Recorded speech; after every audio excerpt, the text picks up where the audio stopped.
In the fall of 1977, during the third year of Mary's marriage to her husband, John, his late friend's young and beautiful widow, Sarah, showed up at their door with a crying infant in her arms. Feeling sorry for Sarah and the hardships she faced as a single mother, John felt duty-bound to give half of his salary to subsidize her living expenses. When Sarah mentioned that she wanted an easy, high-paying job, John, always eager to meet her needs, gave Mary's job to her. Everyone praised John as a good, helpful man, but Mary just smiled and kept silent. She knew exactly why John was helping Sarah. It was because the other name on his marriage certificate wasn't hers, it was Sarah's. Moreover, the child Sarah brought with her didn't belong to John's late friend. It was John and Sarah's illegitimate child. Hey everyone! What happens when your selfless sacrifice is exploited by your husband and his mistress? Let's see how Mary turns the tables and takes her life back in today's story. Let's dive in. In her previous life, Mary had worked tirelessly, and without complaint, helping John take care of Sarah and that child. It wasn't until John died and Sarah brought her child to inherit his estate, kicking Mary out with absolutely nothing, that she finally learned the truth. In this life, she wasn't going to let them have it so easy. She was going to step aside and let John and Sarah have exactly what they wanted, allowing their family of 3 to be happily reunited. Later, Mary would receive her university admission letter and prepare to leave, and on that very day, John and Sarah's scandalous affair would be exposed. The transition from death to rebirth had happened so quickly that Mary hadn't quite adapted yet. She looked around in bewilderment at the familiar architecture and slogans of the era. Hadn't she already died? How was she seeing these things from the 70s and 80s? Was she dreaming? Seeing her standing dazed at the main gate, the factory guard took the initiative to greet her. "Are you looking for John again? He went to the station to pick someone up. I heard it's his late friend's widow." His late friend's widow? Huh. That was just an excuse made up by that adulterous couple. In her past life, Mary and John had been lovingly married for 50 years, acting as the model couple in the eyes of outsiders. They had weathered 50 years of storms hand in hand, and Mary had always believed that John loved her just as deeply as she loved him. However, on the day John passed away from a severe illness, his friend's widow, Sarah, showed up with her adult child and a marriage certificate bearing John's name.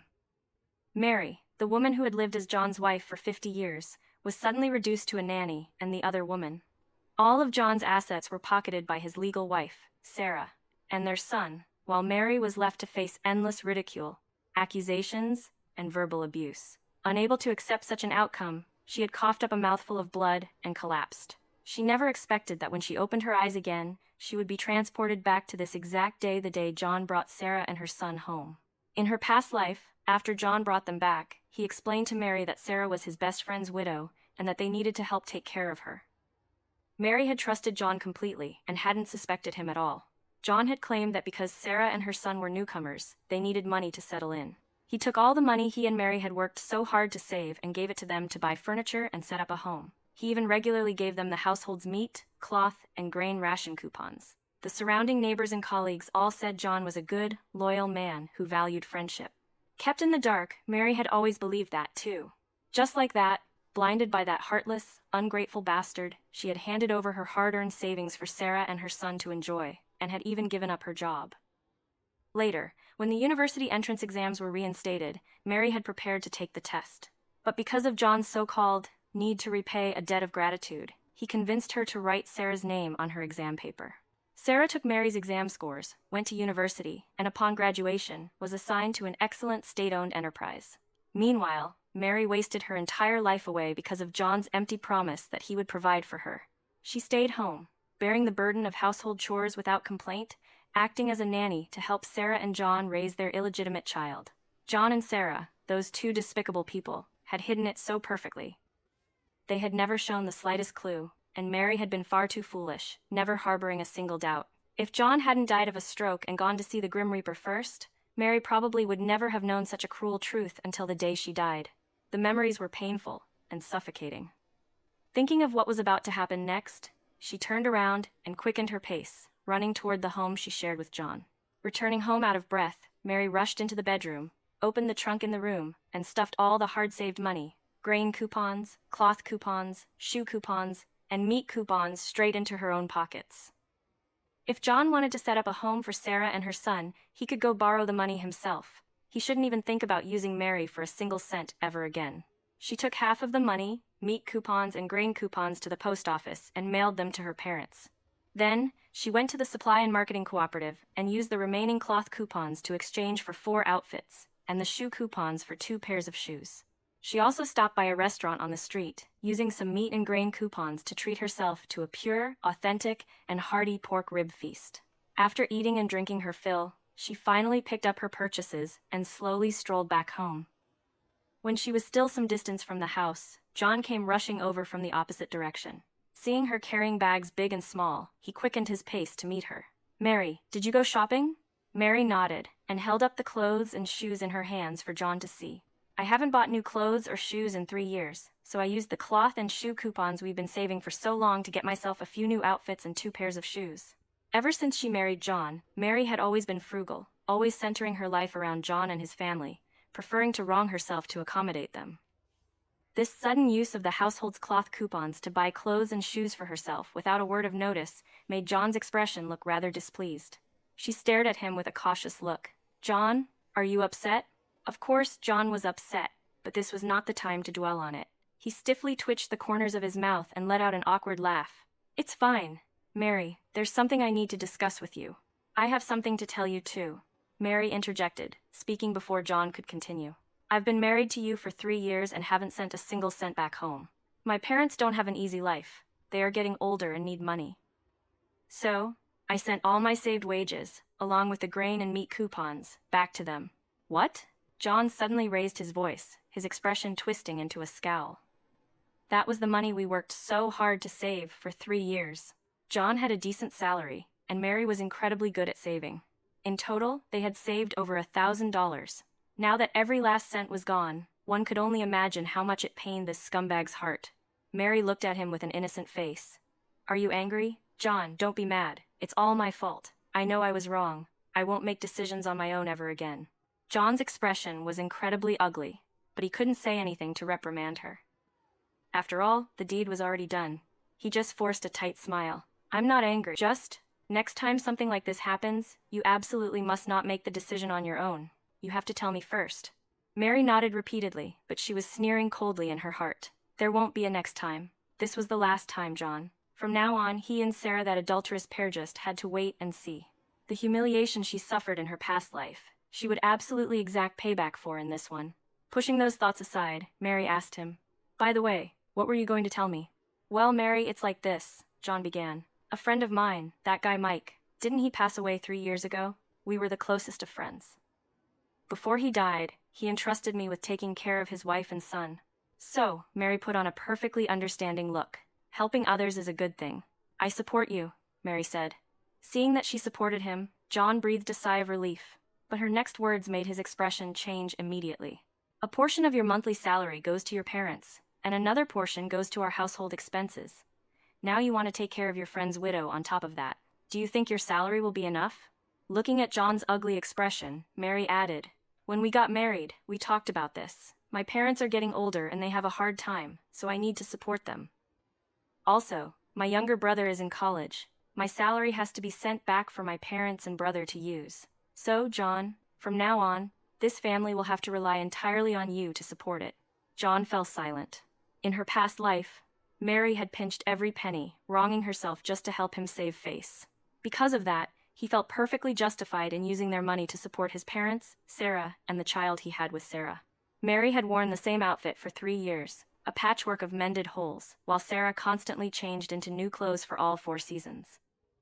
Mary had eaten nothing but pickled vegetables, dried radishes, and plain rice porridge until she was emaciated and sallow, whereas John and Sarah's child ate refined rice and white flour, growing chubby and fair, with plenty of snacks to munch on. The Mary of her past life had been foolish, unable to see through human nature or lies, and had arguably deserved to be deceived and used. Reborn into this life, she was no longer that naive, foolish woman. If John thought he could use her to work like a pack mule, he was daydreaming. After returning home with John, Mary made a token visit next door to the house where John had settled Sarah and her son. She briefly met face to face with them before making an excuse about needing to buy groceries and cook, and quickly slipped away. She didn't prepare a welcoming feast of meat and fish for Sarah and her son like she had in her previous life.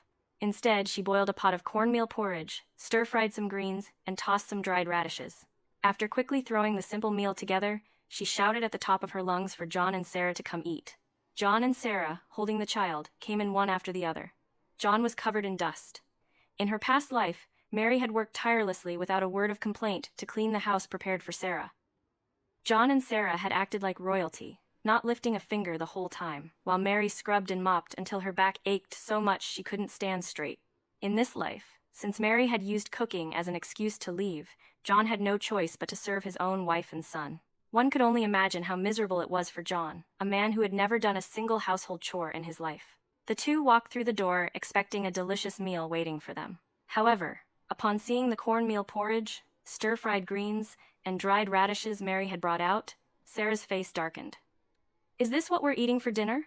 Mary wore an apologetic expression. "I'm so sorry, I went to the market too late, and this was all they had. Let's just make do with it for today. Tomorrow, we'll have John buy something nice to treat you and your son." Sarah had incredibly high standards for food in the past life. There was no way she would willingly eat coarse cornmeal porridge. Showing absolutely no respect, she stormed off in a huff. John looked at the food on the table and sighed. "Mary, serving guests, this is a bit." Mary threw her hands up, looking perfectly innocent. "I wanted to make good food too, but we have no money, no grain coupons, and no meat coupons left." Just now, in front of Sarah, I was too embarrassed to admit we had no money, so I could only say the market was sold out. "Why don't you go borrow some money to buy something, and I'll cook again?" John didn't go borrow money. In times like these, money wasn't that easy to borrow. Plus, he had been helping Sarah clean the house up until now, and was thoroughly exhausted. "Mary, the place where Sarah is staying isn't completely clean yet. How about you go over later and—" Mary flatly refused. "I just twisted my back and it hurts like crazy. I can't do any work. I practically cooked this dinner gritting my teeth through the pain.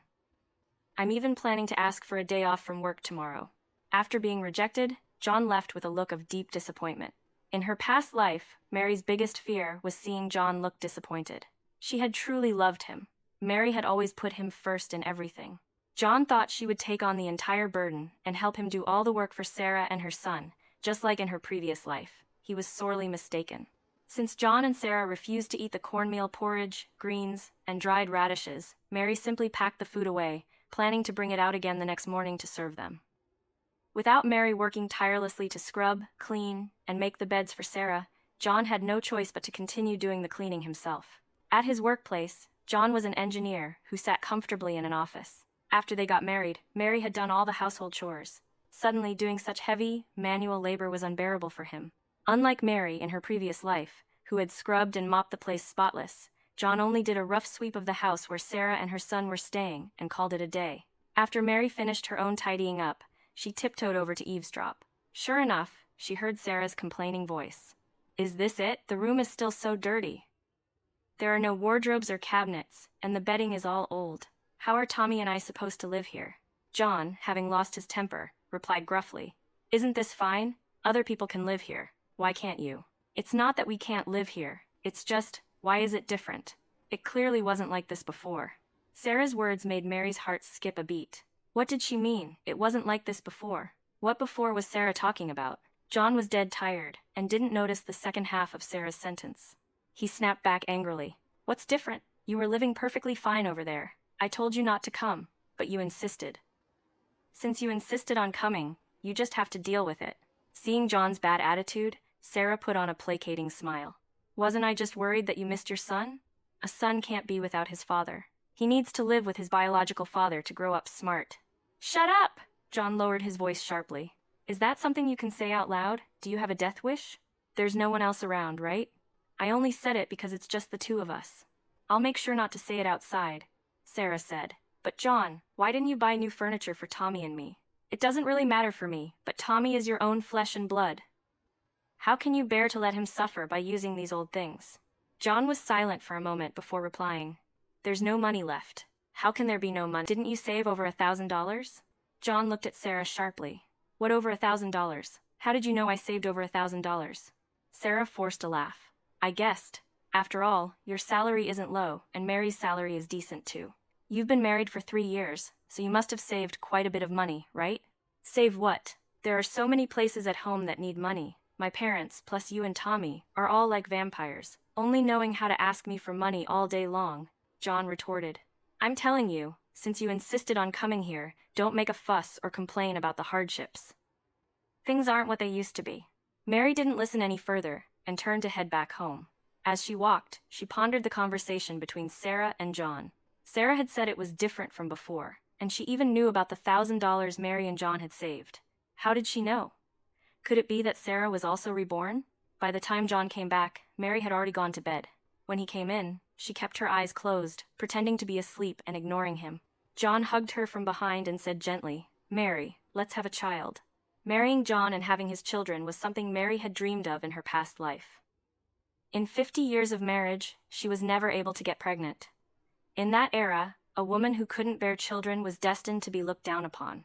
Mary thought that in her previous life, the reason she had stayed with John so submissively, the most important reason she had followed his lead in everything, was that she couldn't have children, and John hadn't treated her badly because of it. On the surface, John treated her decently. Whenever John's mother pointed at her nose and cursed her for being a hen that couldn't lay eggs, he would defend her. Because of that, Mary thought John truly loved her. So, she had assumed his care for Sarah and her son simply stemmed from his kind heart. Back when Mary was being mistreated by his mother, she had once brought up the idea of separation. John had told her he would never leave her, he didn't need children, and having her was enough. Mary had believed his words. Moved to her very core, she swore she would go through fire and water for him without hesitation. Yet, it was all a lie. John had long since gotten a marriage certificate with Sarah behind her back and had a child of his own. Thinking of the pain and despair she felt when she learned the truth in her past life, Mary forcefully shoved away John's hands as they started wandering over her body. "I'm not feeling well. Let's just get some rest early," she said. She had never refused John when it came to this sort of thing before. This was the first time. Mary could feel John's astonished gaze burning into her back, but she was in no mood to care what he was thinking. She wrapped the blanket tightly around herself, pulled away to leave a sizable gap between them, and prepared to go to sleep. Suddenly, Sarah's scream pierced through the night from outside. John scrambled up and dashed out of the room without even stopping to put on his shoes. He didn't come back at all that night. Mary didn't bother to check on him. She knew he was just sleeping with Sarah, which was hardly a secret anyway. When she got up the next morning, she saw John sitting in the living room, his face looking terrible. Mary yawned and asked, "What's for breakfast? We didn't eat the cornmeal porridge from last night, how about we just have that?" John stood up abruptly and kicked a chair, making a loud clatter. Mary turned to look at him. "Who upset you?" His face livid, John demanded. "Mary, I didn't come back all night and you slept that soundly? What else was I supposed to do? I have to work today. I couldn't exactly stay awake all night waiting for you, could I? Do you even care about me at all?" What kind of crazy spell was he under? In 2 lifetimes, John had never asked such a thing. Did he actually expect her to chase after him and keep him company like she did in her previous life, just because he ran off to be with Sarah in the middle of the night? "You don't know if I care about you or not?" Mary countered. In her past life, Mary's entire heart had revolved around John. She worried if he was cold, worried if he was hungry, and even agonized over the reasons if he merely frowned. The Mary of the past life had been a fool who deserved it, which was why she suffered such unforgettable betrayal. The Mary of this life would not be so stupid. Without much emotion, she went to heat up the cornmeal porridge. Seeing her cold attitude, John slammed the door and left. Once he was gone, Mary decided not to bother heating it up. She gathered her things and prepared to head out as well. Unexpectedly, Sarah walked in carrying her son. She held piping hot steamed buns and soy milk in her hand, smiling as she looked at Mary sideways. "Sister-in-law, how can you eat that so early in the morning? John really doesn't know how to take care of people. He bought steamed buns, fried dough sticks, and soy milk for Tommy and me, but he actually expects you to eat something that looks like pig slop?" The provocation in Sarah's eyes was perfectly clear. Mary didn't waste a single word of nonsense on her. She simply snatched the steamed buns and soy milk right out of Sarah's hands, opened them, and started eating as she walked toward the door. Sarah hadn't expected Mary to pull a move like this. Furious, she chased after her out the door. "Give me back my buns and soy milk. John spent his own money to buy these," Sarah yelled. "Why should I give them to you? John bought these specifically for Tommy and me. There is no share for you." "I don't believe that," Mary replied. "I am John's wife. If he wouldn't buy food for me, why would he buy food for you? What kind of sense does that make?" Mary raised her voice and hollered. It was early morning, and the streets were full of people heading to work. Hearing her say this, they all stopped in their tracks to watch the drama unfold. Wearing a look of grievance, Mary continued to shout, "A friend's wife should know some boundaries, right? Calling him away in the middle of the night so he doesn't come home all night, and then having him buy you steamed buns and soy milk bright and early in the morning. I've been married to John for 3 years, and I've never enjoyed this kind of treatment. I'll let everyone here be the judge. Since John spent his own money to buy these buns and soy milk, why can you eat them and I can't? Sarah's face flushed bright red, and she stammered, unable to speak. Mary continued, if you want to eat the buns John bought for you, then just eat them. My John likes to help others. Everyone knows he's a bleeding heart nice guy. But you can't just flaunt those buns in my face to humiliate me, calling my cornmeal porridge pig slop, can you? Following Mary's loud shouting, a chorus of murmurs and gossip erupted from the crowd. What kind of person is this? Isn't she just an ungrateful wretch? Eating the buns and soy milk bought by someone else's husband and then coming to show off to the wife is that something a decent human being does? One person muttered. A widow bringing her child to seek refuge with John? What in the world is going on? Asked another. Who knows? Nowadays, even blood brothers keep tight accounts. No family is well off, let alone taking in outsiders, someone else chimed in. Exactly. Seeking refuge with someone and then belittling and bullying them? Where in the world is there such logic? It's all because Mary is so easygoing and kind-hearted. If it were me, and my man dared to bring home some woman of unknown origins, I'd slap her right out the door. Amidst the surrounding gossip, Sarah's face stiffened, and she slammed the door shut with a bang. Mary twitched the corner of her mouth into a smirk, eating the steamed buns and drinking the soy milk as she headed to work. With so many people witnessing the dispute between Mary and Sarah, the gossip-loving older women from the neighborhood gathered around Mary at noon, asking roundabout questions to find out the whole story. Mary told them everything, exactly as it was. John said she's his best friend's wife, she told them. His friend died, and it's pitiful for her to drag a child around all alone, so she came to seek refuge with him. Sarah is spoiled and not used to eating coarse grains, so my John took pity on her and bought her breakfast. Oh, and right, he was afraid she might get scared at night, so my John even went over to keep her company. My John is just such a great, good-hearted man. The eyes of those listening to the gossip changed as they looked at Mary. Everyone's gazes were filled with sympathy and a lingering, meaningful intrigue. Mary knew that the story of John buying breakfast for the widow and her child and going over to keep her company in the middle of the night would spread through every street and alley in no time. She was really looking forward to it. When she got off work that evening, Mary followed the same routine. She treated herself to a full meal outside first before slowly strolling back home. From a distance, she saw Sarah holding her child, peering around. When Sarah saw Mary walking back empty-handed, her expression turned as ugly as if she had just eaten crap. Mary, you came back too, didn't you? Sarah confronted her. Mary's heart skipped a beat, but she put on a bewildered look. Sarah, what are you talking about? I don't understand. Are you still pretending? You definitely came back, otherwise you wouldn't be doing these things. Sarah glared at Mary ferociously. It clearly wasn't like this in our past life.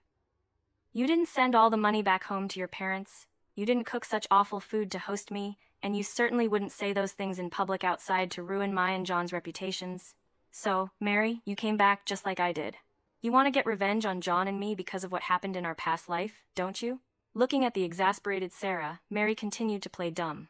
Sarah, what on earth are you talking about? I don't understand a single word. What past life? What revenge? Mary pointed at Sarah's head. Is there something wrong up here? Out of the corner of her eye, she caught sight of John returning. Mary raised her voice. John, you're back just in time. Hurry and take Sarah to see a doctor. There seems to be something wrong with her head. She was saying inexplicable things to me. It was so scary. Sarah and Mary's conversation ended because of John's return. Mary looked at John, who was also empty-handed. John, didn't you buy groceries either? Then what are we eating tonight? Should we continue eating last night's cornmeal porridge? John's face turned a pale, sickly green. Over on the other side, Sarah began to weep softly. John, I've caused trouble for you. To think that sister-in-law would think of you and me like that, ruining our reputations everywhere. I don't want to live anymore.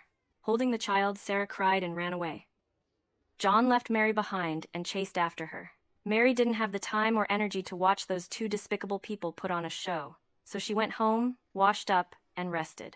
This time, John went out chasing after Sarah for quite a while. He didn't return until 10 o'clock. When he came back and saw Mary already lying in bed, his expression was somewhat complicated. Mary, let's talk. Talk about what? Did Sarah complain to you? Mary said. I'm telling you, it wasn't like that. She came over this morning with steamed buns and soy milk to show off in front of me, calling the cornmeal porridge I ate pig slop.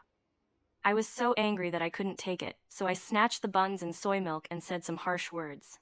I admit I overreacted a bit, but who told her to provoke me like that? You are my husband, aren't you? Hearing Mary explain it this way, John's expression softened considerably. That Sarah really went too far. Mary, if you're unhappy with Sarah and her child living here, I can make them leave. There was no such conversation in her previous life. So, did Sarah say something to John? Mary played the fool. I don't mind. What opinion could I have? Helping others is a joy, isn't it? It's a good thing. It's just that Sarah doesn't seem to like me very much.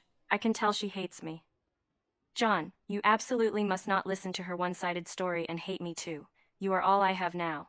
Seeing that she was still acting like her usual naive, foolish self, John felt relieved. He affectionately held her hand. Mary, how could I hate you? You are the person I love the most. About Sarah, I need to explain things clearly to you. John continued. I received favors from her husband in the past, so I have to repay them. Helping her and her son is my way of repaying that debt of gratitude. You absolutely mustn't overthink it. Besides, because of her husband's death, Sarah is a bit neurotic. She speaks without thinking. You absolutely shouldn't lower yourself to her level. These words disgusted Mary to death. She pulled her hand away. So she has mental issues. I get it now. I won't lower myself to her level in the future. Considering that her husband helped you, you should take good care of her and her son to repay the favor. Your good friend will definitely be grateful to you from the afterlife, remembering your kindness. Hearing her say this, John's face changed color. Sleeping with his best friend's wife, letting her bear his child, and even getting a marriage certificate with her, no decent human being could do such things. Having done so many disgusting things, John must have been afraid in his heart too, afraid of being haunted by vengeful ghosts. Looking unnatural, he immediately changed the subject. It's like this, Mary. I don't want to keep supporting her and her son forever either. I want to fully repay the debt of gratitude I owe them, and make a clean break. How will you repay it? Mary continued to play dumb. Sarah doesn't have a job, and the pressure of raising a child is very high, John said. Your current job is very easy. How about we give your job to Sarah? That way, I won't owe her and her son anything anymore. This? Mary's face showed a look of reluctance. John kept staring at her intensely. With her mind as clear as a mirror, Mary let out a sigh. I'll listen to you. Whatever you say goes. It's just that, without a job, how will I live from now on? I'll support you. John reached out and held her hand again. Mary, I will provide for you for the rest of your life. John had said those exact same words in her previous life. Back then, hearing him say them had filled her heart with sweetness, moving her beyond words. In this life, hearing them only made her feel utterly disgusted. Mary pulled her hand out of John's grasp. Okay, it's settled then. The job goes to Sarah, so you can repay the favor you owe her.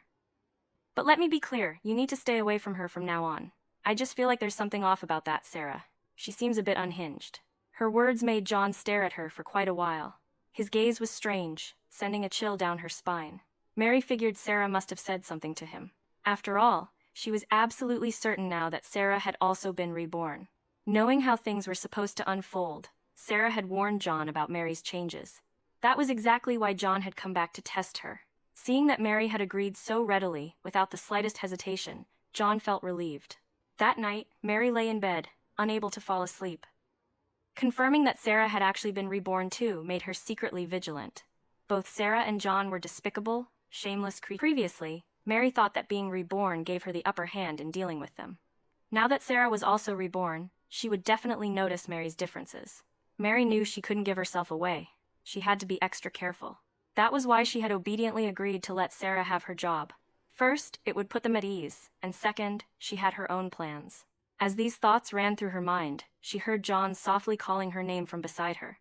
Mary, Mary.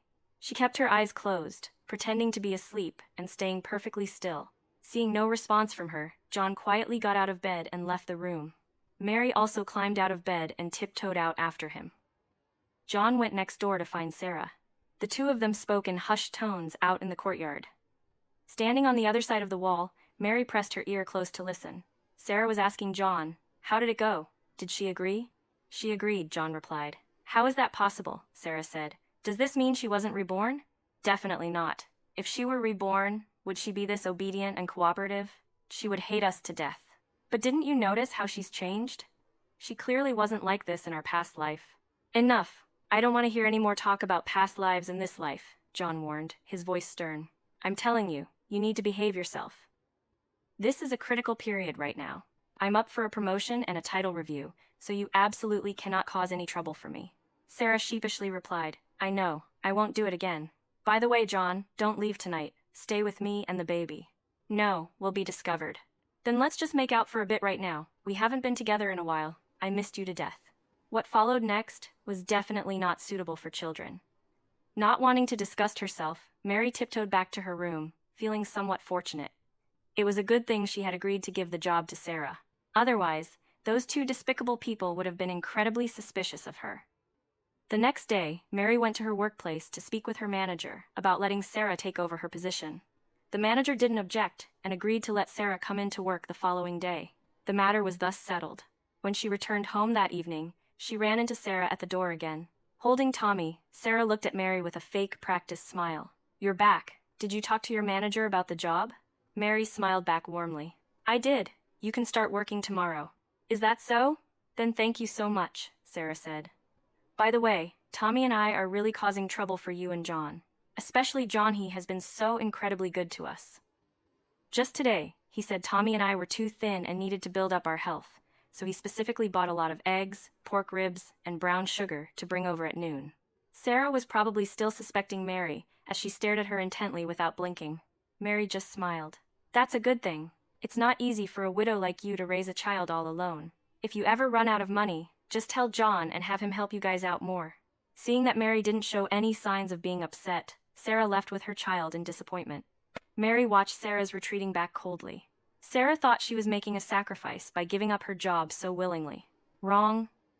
She wasn't sacrificing anything. She was preparing for the upcoming university entrance exams. It was now October of 1977. Mary remembered that in just a few days, the official announcement restoring the college entrance exams would be broadcast. She had quit her job so she could actively prepare for the tests. She was determined to get into a university once the exams resumed and finally leave John, that piece of trash, behind. The next few days passed peacefully. Since she didn't have to go to work, Mary used all her free time to go to the bookstore to read and review. 2 weeks went by like this. On her way home from the bookstore one day, she heard the good news blaring from the roadside loudspeakers. The university entrance exams had officially been reinstated. Listening to the thrilling announcement, Mary's heart surged with emotion. The moment to decide her fate had finally arrived. In her past life, after Sarah had taken over her job, Mary had stayed home, acting as an unpaid servant, helping Sarah take care of the child and doing all the chores. Even then, she hadn't forgotten to study. She had prepared to take the exam to carve out a better future for herself. However, at the very last moment, John managed to persuade her to write Sarah's name on her exam paper. He claimed that by doing so, he would never owe Sarah anything ever again. For John's sake, Mary had agreed to take the test in Sarah's place. In the end, Sarah went to university, and John seemingly cut off all contact with her. If it hadn't been for Sarah, returning with her son to fight for the inheritance after John died, Mary would never have imagined that those two despicable people had been carrying on an illicit affair the entire time, keeping a secret family in another city. John's so-called business trips had all been excuses to go visit Sarah and their son. Thinking of the exams, a light of hope burst forth in Mary's eyes. This time, she would seize control of her own life. She would absolutely not toil away just to hand her success over to someone else. When Mary returned home, both John and Sarah were there. The two of them had definitely heard the broadcast as well, and were huddling together, scheming on how to use her. When Sarah saw her, her eyes were full of calculation. Sure enough, as soon as Mary sat down, John got straight to the point and brought up the exams. Just like in their previous life, he asked Mary to write Sarah's name on the exam paper. Mary put on a conflicted expression. I don't mind writing Sarah's name, but I just don't know if I'll actually be able to pass. There's still over a month left. If you study hard, you'll definitely pass. Knowing the outcome from their past life, Sarah looked at Mary with shining eyes. I'll try, Mary said. But if I don't pass, don't blame me. We won't blame you. As long as you take the test seriously, there won't be any problems, Sarah said, practically trembling with excitement. From now on, you don't need to do anything else. Just focus on reading and reviewing. I'll take care of all the chores around the house. To get into university, Sarah was really going all out. Mary sneered inwardly. Well then, thank you so much for your hard work. From that day forward, Mary completely lost herself in her studies. forgetting to eat and sleep. She didn't have to lift a finger around the house. John and Sarah took over every single household chore. Just like that, in the blink of an eye, over a month passed by quickly. On the morning of the 11th of December, 1977, Mary entered the examination room filled with hope. Surprisingly, John and Sarah had even taken time off work to see her off to the exam. Mary naturally knew exactly what they were anticipating in their hearts. Sitting down in the exam room, she picked up her pen and neatly, properly wrote her own name on the test paper. The exam was a breeze for Mary. As she walked out of the exam room, John and Sarah hurried over to greet her. "How did you do?" "It was all right," Mary replied. Hearing her say this, Sarah couldn't hide her excitement at all. "That's wonderful. You'll definitely pass. Let's go celebrate in advance." John had booked a restaurant, and they all went together for a hearty meal. Without a doubt, that evening was a happy one. Whether it was John, Mary, or Sarah, everyone was thrilled. Regardless of what each of them was scheming in their hearts, in that moment, their joy was genuine. Because they were so happy, they even drank some alcohol to celebrate. Mary was celebrating the fact that her life would soon be free from a piece of trash like John. As for what John and Sarah were celebrating, Mary had no idea. Having had a few too many drinks the night before, Mary woke up a bit late the next morning. Lying in bed, she heard the door being kicked with loud, heavy bangs. Accompanied by the kicking were shouts and curses. "Open the door! What time is it? Mary, you're actually still sleeping. Are you dead?" Hearing the woman's shrewish cursing outside, Mary woke up completely. Wasn't that John's mother's voice? Why was she here? The next second, the cursing grew even louder and higher in pitch. "Everyone, come and judge. What sin did I commit? My perfectly good son married a hen that can't lay eggs. It's been 3 years, and she hasn't even been able to get pregnant. I wouldn't even say anything if it was just about not being able to have a child, but she's also unfilial. It's been over a month, and she hasn't sent a single cent back home. And here it is, broad daylight, and she's still lazing in bed." John's mother's amplified voice echoed through the courtyard. Mary got out of bed and opened the door. John's mother charged in like a tigress. "Mary, why are you still sleeping in at this hour? Why aren't you at work? I heard you quit your job and are just idling at home, waiting for my John to provide for you. You, eggless hen, what right do you have to make my John support you?" John's mother disliking Mary wasn't something that had just started yesterday. In her previous life, because Mary couldn't bear children, her mother-in-law cursed at her all day long, calling her a hen that couldn't lay egg sand that was actually the mildest of her insults. When she was being truly vicious, she would spew every foul word imaginable, and would even physically pinch and twist Mary's skin. Back then, Mary had thought she was a sinner, and didn't dare resist in the slightest, allowing the older woman to torment her. Now, of course, such a thing would never happen. Mary took a few steps back. Waiting for John's mother to pause for breath from her scolding, she replied slowly and deliberately, "It's not that I'm not going to work, it's that John gave my job to someone else." "What? Why would John give your job away? Who took your job?" "It's the wife of John's friend," Mary said. "John said he had received favors from them in the past. Taking pity on the widow and her child, he let her take over my job." "What kind of bullshit is this? How come I didn't know John owed anyone a favor? Tell me, what is the name of the person who took your job? I'm going to find her and have it out with her today." Mary felt a surge of joy in her heart, but she didn't show it on her face. Maintaining a meek and submissive demeanor, she said, "Mom, it wouldn't be good for you to go looking for her like that, would it? The widow and her child have to live too. John sees that they're pitiful and has been helping them all along. You said you haven't received your living expenses. It's not that I won't give them to you, but because we truly have no money. I don't have a job anymore, and John still has to give his salary to that widow and her child. So what?" John's mother was not a woman to be trifled with. Hearing Mary say that her son had not only given her job to the other woman but was also spending money on her, smoke practically blew out of her nose in anger. "People always say you raise sons to support you in your old age." She had worked her fingers to the bone to put John through college, yet she had never received such treatment. What right did this woman named Sarah have? "I'm going to find her right now and ask her exactly what gives her the right," she bellowed. Mary deliberately tried to hold her back, while simultaneously detailing every single thing John had bought for Sarah and her son: the pork ribs, the eggs, the brown sugar, leaving out no detail. Hearing this, John's mother was fuming, her teeth grinding loudly. "That little slut better wait for me. If I don't teach her a lesson, I'm not human." Mary made a show of trying to stop her a few times, pretending to fall to the ground. Then, she watched as John's mother bolted off like she had wheels of fire on her feet, heading straight to find Sarah. After the older woman disappeared from sight, Mary slowly picked herself up and followed behind to watch the drama unfold. John's mother's fighting prowess was beyond that of ordinary people. Mary was confident that what happened next would be spectacular. Sure enough, John's mother quickly stormed into Sarah's workplace. Sarah was called out, completely bewildered. John's mother marched up aggressively and demanded, "Are you Sarah?"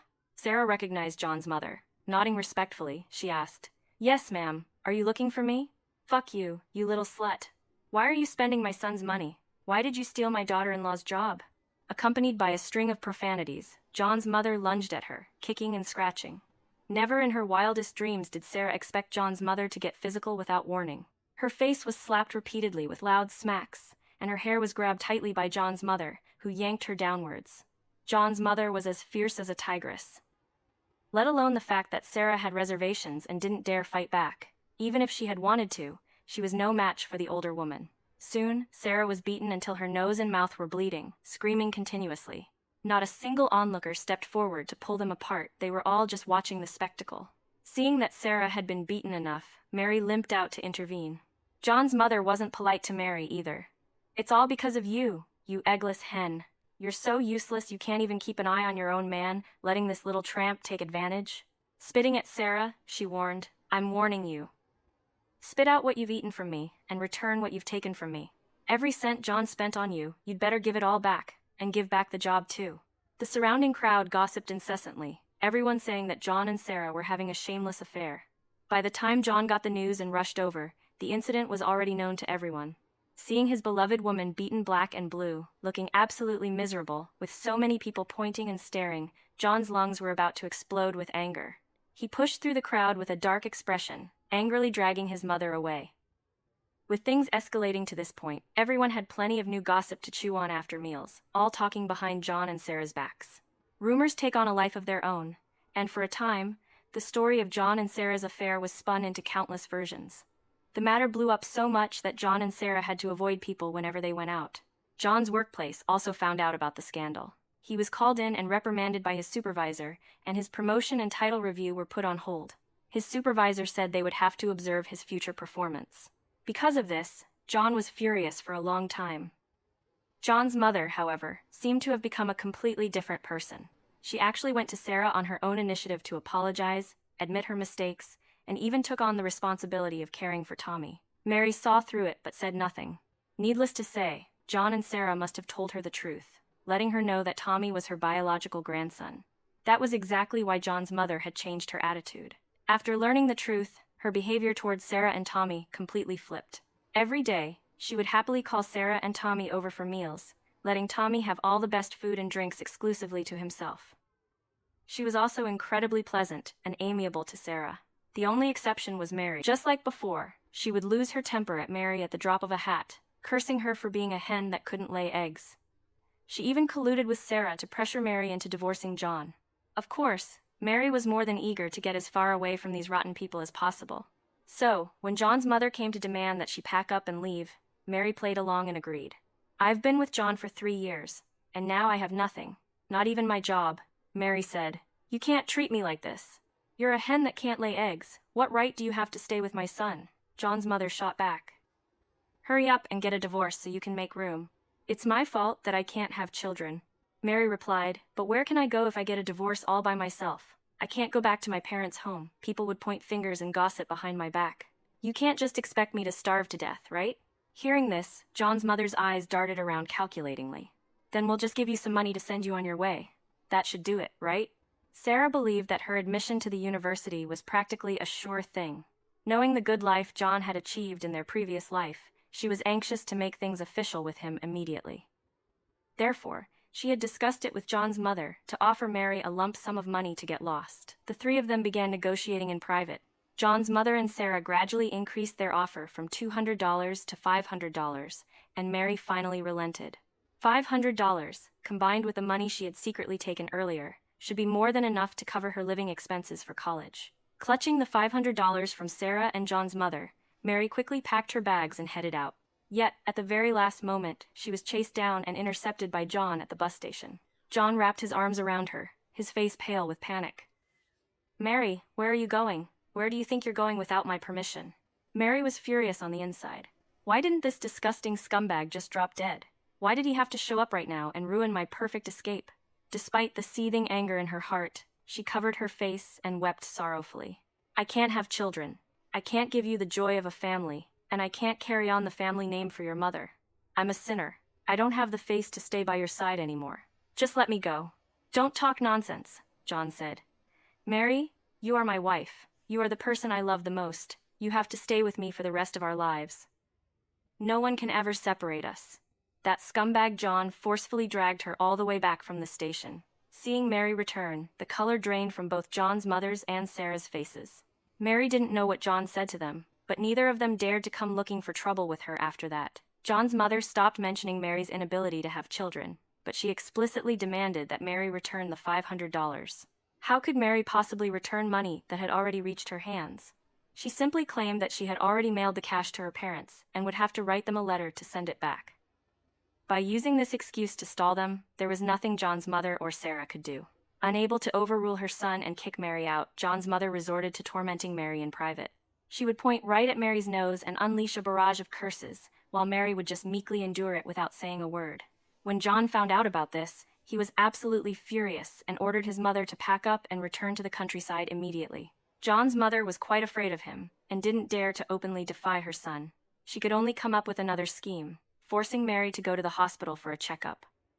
She kept harping on about what use there was in keeping a hen that couldn't lay eggs. Our family has no use for a hen that can't lay eggs, she demanded. Hurry up and get yourself to the hospital for a checkup to see what the problem is. If it can be cured, you can stay. If it can't, then get the hell out. Don't ruin my son's life. I'm still waiting to hold a few more grandsons. Pressured by John's mother, Mary went to the hospital for an examination. When the test results came back, they showed that Mary was perfectly healthy and normal. After the doctor learned that she hadn't been able to conceive in 3 years of marriage, the doctor reminded her, "Have your husband come in for an examination too. Inability to conceive isn't always the woman's problem. It could be a problem with the man." Standing nearby, John's mother was instantly furious upon hearing the doctor say this. "What kind of nonsense are you spouting? Who says my son can't have children? My son is perfectly capable. He already has." Realizing she had let something slip, she immediately cut herself off. Pointing at Mary viciously, she continued, "It's her who can't have children. She's the hen that can't lay eggs." On the way home, John's mother cursed the doctor the entire trip, calling him a quack who talked nonsense. She then turned her vitriol back to Mary, telling her that if she couldn't have children, she should get the hell out and stop dragging her son down. Mary turned a deaf ear, treating her words like hot air, but deep down, she was pondering something. In her past life, desperate for a child, she had gone to the hospital for an examination. The doctor had said her body was perfectly normal, yet she had never been able to get pregnant. She had once suggested that John get checked out, but he had refused. He had said that having her by his side was enough, and they didn't need children. Mary hadn't been without her suspicions that the reason they couldn't conceive lay with John. However, John did have a child. He and Sarah had had a child of their own. So, if neither John nor Mary had any problems, what was the real reason? When they returned home, both John and Sarah were back from work. Right in front of Sarah, John's mother started scolding Mary all over again. Listening to John's mother curse Mary, Sarah couldn't even hide the smile on her face. John frowned and tried to mediate. Ultimately, he had to shove Tommy into his mother's arms to put an end to her scolding. After John's mother took Tommy out to play, only Mary, John, and Sarah were left in the room. With a very unpleasant expression, John ushered Sarah out. "Mary and I need to talk. You should head back first." Sarah left, clearly unhappy. John came over and tried to hug her. "Mary, you've suffered a grievance. My mom has a sharp tongue, but a soft heart. Please bear with her." Mary forced a smile. "I can't have children. This is indeed my fault. John, your mother is right. I'm going to cause your family line to end with you. Why don't we just get a divorce?" John shook his head with utmost determination. "Impossible. You are my wife, and I will never divorce you. Mary, no matter what happens, I will face it together with you. You are the only wife I will have in this lifetime." Looking at John, who was making such solemn vows, Mary only felt disgust. She found it baffling. Since John had already gotten a marriage certificate with Sarah, why, in both her past life and this one, had he kept her so completely in the dark? Why didn't he just tell her to get lost and legitimately be with his real wife, Sarah? Why did he keep Sarah and his precious son hidden away in another city? If he only wanted to use her as a nanny and unpaid servant, That didn't make sense either. Later in life, John had been incredibly successful, eventually rising to the position of chief engineer. With his salary, he could afford to hire not just one, but 3 nannies. So why did he insist on keeping her in the dark for so long? He had wanted her job, and she had already given it to Sarah. On the surface, she had already taken the university entrance exam in Sarah's place. With all of that done, Mary had absolutely no more value left to be exploited. Why was John still unwilling to let her go? Could it be that John truly loved her? What a joke. If he loved her, why did he secretly marry Sarah? She couldn't figure out the answer. Just then, a heart-wrenching scream tore through the air from outside. "Help! Come quick! Something terrible has happened." Something had happened to Sarah and John's son, Tommy. While being taken out to play by John's mother, Tommy had slipped away when she wasn't paying attention and ran right into the middle of the road. A car happened to be coming, and the driver didn't have time to brake. Tommy was hit head-on. He was sent to the hospital dripping with blood. Hearing the news, Sarah's legs immediately gave out. It was John who had to half carry, half hug her all the way to the hospital. Mary followed along the entire time, watching it all unfold with cold detachment. In her past life, Tommy had grown up safely without a single accident. Why had such a thing happened in this life? To be honest, Mary felt absolutely no sympathy for Tommy getting hit and injured by the car. After all, in her previous life, she had truly loved and doted on him. Back then, she hadn't known he was John and Sarah's illegitimate child. While Sarah took over Mary's job and went to work, Mary had genuinely taken care of him. Having no children of her own, she had treated him exactly like her own son. Later, when Sarah graduated from university and found a good job, she came back and took him away. Mary knew in her heart that she had never done anything to wrong that boy. However, Tommy had inherited all of Sarah and John's viciousness, selfishness, and shamelessness. Mary remembered with crystal clarity the looks on Tommy and Sarah's faces when they came to kick her out after John's death. Tommy had mocked her, calling her a stupid woman. "You were just someone to be used. My mom and dad both treated you like an old nanny, a servant.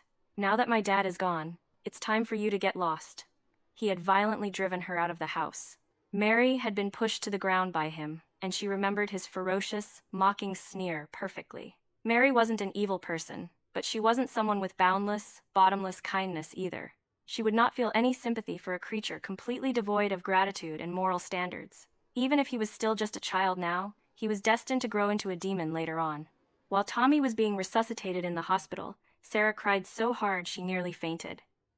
John's mother beat her chest and stomped her feet, deeply regretting her carelessness. John stood there with a dark, terrible expression on his face. Only Mary stood by as an indifferent spectator, watching the drama without a single ounce of emotion. Tommy's injuries were too severe, and he needed a blood transfusion.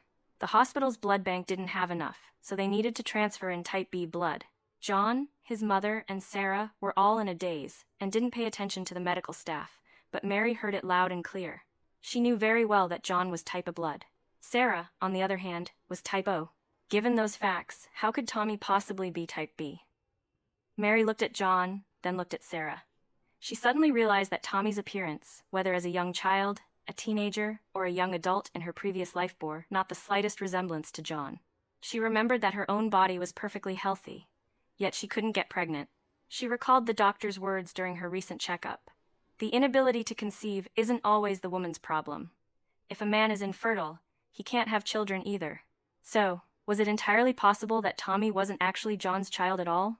Ultimately, the doctors managed to save Tommy's life.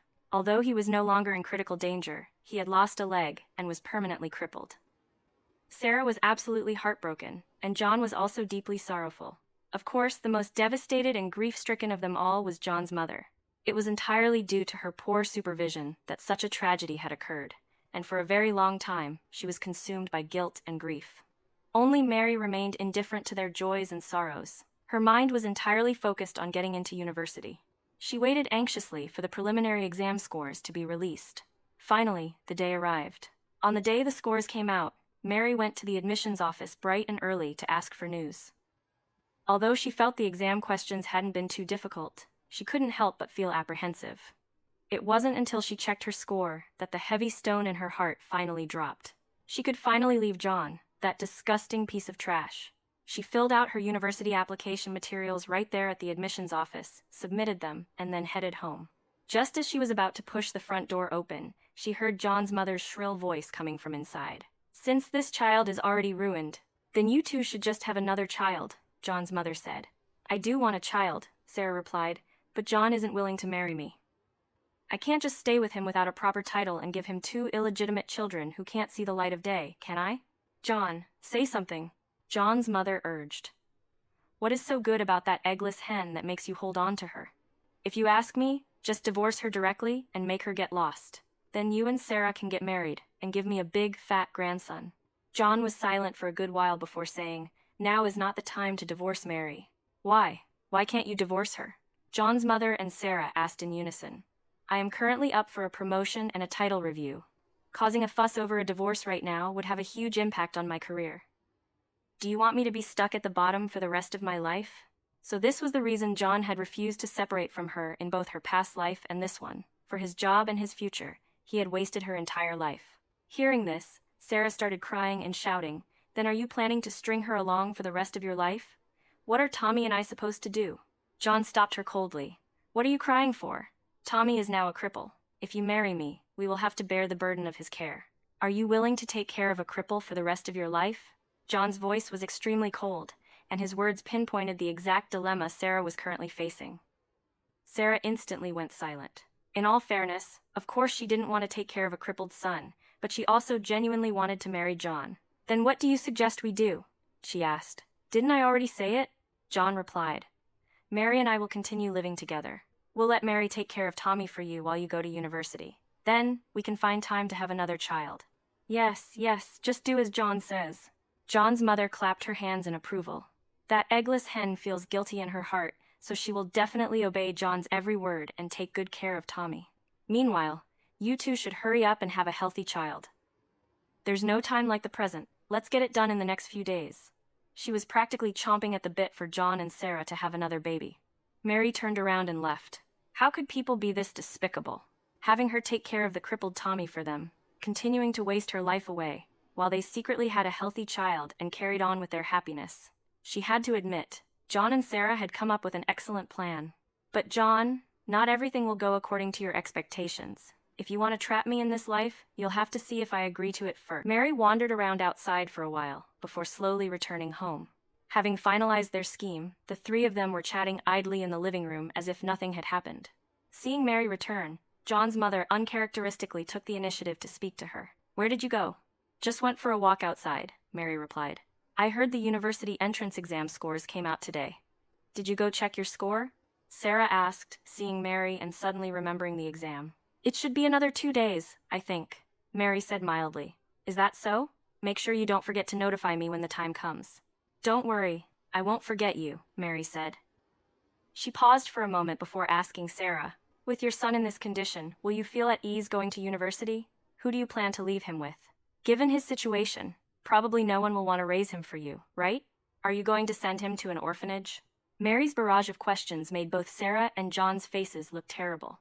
The two despicable people stammered. We'll talk about Tommy later. We have to see the exam scores first before deciding." Mary helpfully reminded them. "You have to think carefully about the child, too.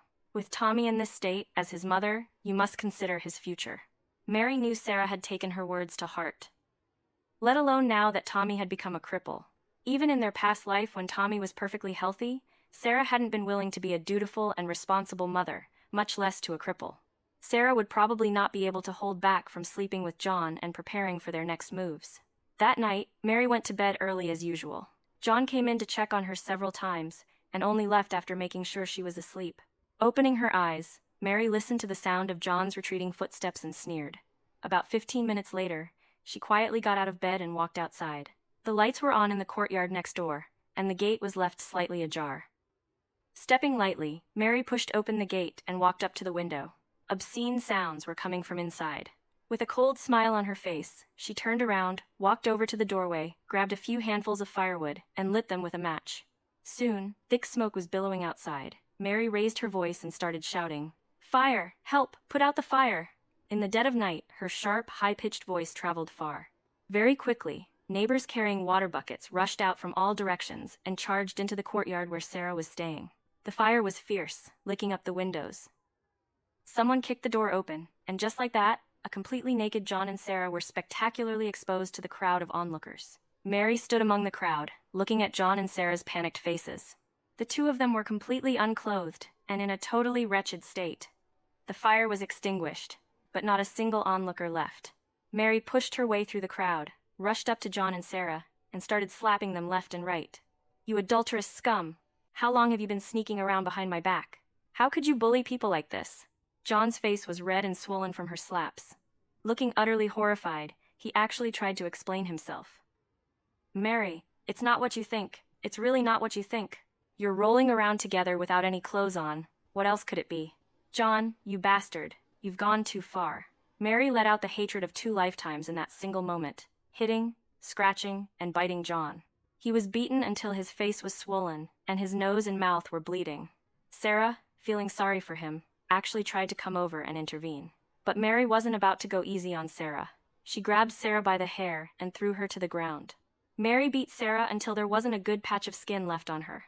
Sarah glared at her with venomous resentment. "You set us up!" "Mary, you bitch." The fallout from this incident was massive. In that era, having illicit relations could land a person in prison. There was no way to hush up John and Sarah's affair.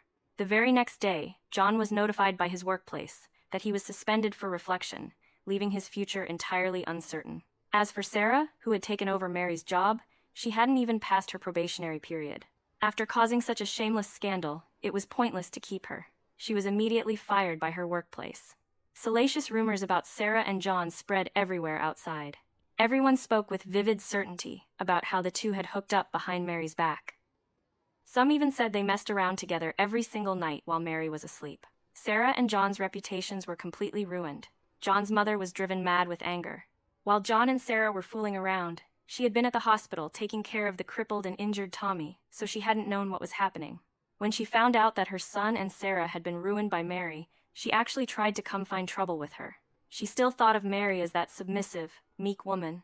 She actually pointed furiously at Mary's nose and cursed her. "It's all because of you, you jinx. Because of you, John lost his job. Let's see what you'll eat and drink from now on." Mary didn't indulge her at all. The moment John's mother pointed at her nose and cursed, Mary delivered a hard slap right across her face. John's mother was stunned by the blow. Trembling, she pointed at Mary. You hit me. You unfilial, rebellious wretch. I'm going to report you," John's mother shrieked. "Go ahead and report me then. I'll be waiting," Mary said, looking at her coldly. "At this point, you don't need to pretend anymore. You've known about your son's dirty deeds for a long time, haven't you? You knew he and Sarah had an illicit affair and produced a son, yet you still tried to use me, making me work like a pack animal for your family. Your whole family is simply worse than pigs and dogs. You unfilial, rebellious wretch. You hit me.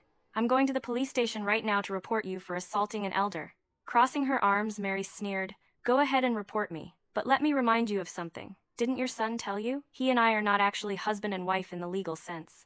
John's mother was dumbfounded. "What do you mean? Your son and Sarah are the legal husband and wife. Your son deceived me. He and I never even got a marriage certificate in the first place." Hearing Mary say this, John's mother's eyes lit up. "So you're saying my son and Sarah are a real married couple? Then them being together isn't against the law. His job can be saved." She was ecstatic, thinking she had grasped a lifeline, while Mary just stood behind her, sneering repeatedly. Not entirely believing Mary's words, John's mother went to ask John. The answer she got was that John and Mary were indeed not legally married. Overjoyed, she urged John to go clarify the situation, preparing to save his job. John also felt a glimmer of hope, and tried to get Mary to step forward and help him clear things up. He tearfully admitted his mistakes to her, kneeling on the ground to apologize. "Mary, the person I love has always been you. What happened with Sarah was a trap she set for me. I got drunk and was seduced by her, and she has been using that to threaten me ever since. I was afraid that if you found out, you wouldn't want me anymore, so I didn't dare say anything. I'm a victim too. I was forced to get a marriage certificate with her." Looking at John weeping bitterly, Mary couldn't help but laugh out loud. "At this point, John, do you really think I'd believe your words? To tell you the truth, I was already forced to my death once by you, Sarah, and your son. You think that, having been given a second chance at life, I would be stupid enough to believe your sophistry?" John's face turned deathly pale. You really were reborn. Just like Sarah, you've been reborn too." Mary nodded. "That's right, exactly. Seeing her admit to being reborn, John was dumbfounded. Impossible, how is that possible? He was actually still trying to explain and shirk his responsibility. Mary, I had no other choice. You are the one I love. I never wanted to get a marriage certificate with Sarah. She was the one who forced me to secretly replace your name with hers. Otherwise, she was going to report me for raping her. I had no choice but to do it. Please forgive me. I didn't know that after I died, Sarah would treat you so frantically and cruelly. I really didn't know. Mary, I was wrong. Forgiveness is impossible, John. You and Sarah are birds of a feather. You colluded in your villainy. It serves you right that you two despicable people are husband and wife. Seeing that she refused to forgive him, John turned vicious. Mary, what can a woman who can't even have children do if she leaves me? Let me tell you, it's only because I like you that I tolerated your inability to have kids. If it were any other woman, she would have been beaten to death and abandoned long ago. So what? Mary retorted. I'm supposed to thank you for treating me this way and wasting my life? I just want to tell you how much I love you, Mary. John pleaded. Just for the sake of the time we spent as husband and wife, please help me out. Go to the leaders at my workplace and explain things clearly. Tell them we aren't really married, that Sarah and I weren't having an affair, and that she and I are the real married couple. That way, I won't be fired. As long as I can keep my job, I will provide for you, John pleaded. I promise to support you for the rest of your life. Why would I need you to provide for me? Mary retorted. I have my own 2 hands and feet, can't I rely on myself? Why should I depend on a liar full of deceit like you? But you can't have children, John argued. A woman who can't have children is destined to be despised. How I end up is none of your concern, Mary said. But John, let me tell you some great news. I'm going to university. What? You're going to university? John asked, stunned. Weren't you taking the exam for Sarah? Have you been deceiving me this whole time? That's right. Doing the same stupid thing once in my past life was enough. How could I possibly be stupid enough to make the same mistake twice? From the moment I knew that you and Sarah were in cahoots, I had already made my decision. John, I hope you and Sarah live a good life with your crippled son. Before I leave, I'm going to give you a grand gift. I hope you like it. After being ruthlessly rejected by Mary, John cursed at her hoarsely from behind. Just like his mother's, the foulness of his words was unimaginable. Mary packed her things and prepared to leave. As she was heading out, Sarah blocked her path. Mary, you actually dared to set me up. You bitch. Answering Sarah were 2 crisp slaps. Mary knocked Sarah to the ground, stepped on her chest, and looked down at her, enunciating every word carefully. You had better not provoke me. Otherwise, your secret won't be kept safe. Sarah clutched her face, looking at Mary in disbelief. What? What do you mean? You know exactly what I mean. You know better than anyone else where your Tommy came from, don't you? Passing off another man's seed as John's son, you've done it so skillfully across 2 lifetimes. Were you never worried about being exposed? A look of panic flashed across Sarah's face, and her aggressive demeanor instantly vanished. Originally, Mary hadn't been entirely certain that John was the one who was infertile. She had just wanted to test the waters and bluff Sarah. She hadn't expected Sarah to crumble so completely. Sarah's failure to talk back and her absolute panic explained everything. This was just too amusing. Mary kicked Sarah aside and turned to leave. Sarah chased after her. Are you going to tell John? Mary, I'm warning you. If you dare to snitch, I won't let you off. Originally, Mary had intended to just let Sarah and John be locked together for the rest of their lives. But Sarah's threat made her change her mind. With the hatred of 2 lifetimes between them, why should she let Sarah off the hook? Even a saint has a temper.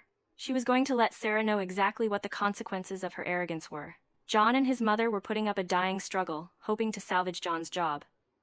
However, Mary beat them to the punch. She wrote a letter of report to the disciplinary committee, detailing John's moral corruption and how he had deceived and toyed with women. The committee took it very seriously and sent investigators down. With ironclad facts laid out before them, it became impossible for John's workplace to protect him. John was spectacularly fired. A week later, Mary's university admission letter arrived. Holding her ticket to a new life, she boarded a train heading to the capital.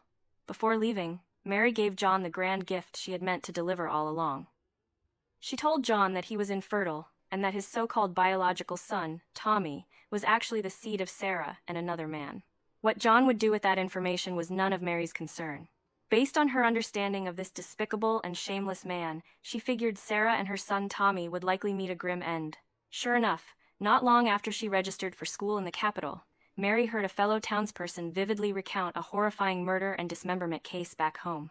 The male lead's name was John. The female lead was Sarah, and the crippled son, Tommy, was a supporting character. John was convicted of intentional homicide and sentenced to death, to be executed immediately. Hearing this news, Mary smiled faintly. Mary's best revenge wasn't ruining them, it was her university letter. True payback is self-upgrade and financial independence, not blindly trusting I will provide for you. What would you have done? Let me know in the comments. And don't forget to like and subscribe. See you next time!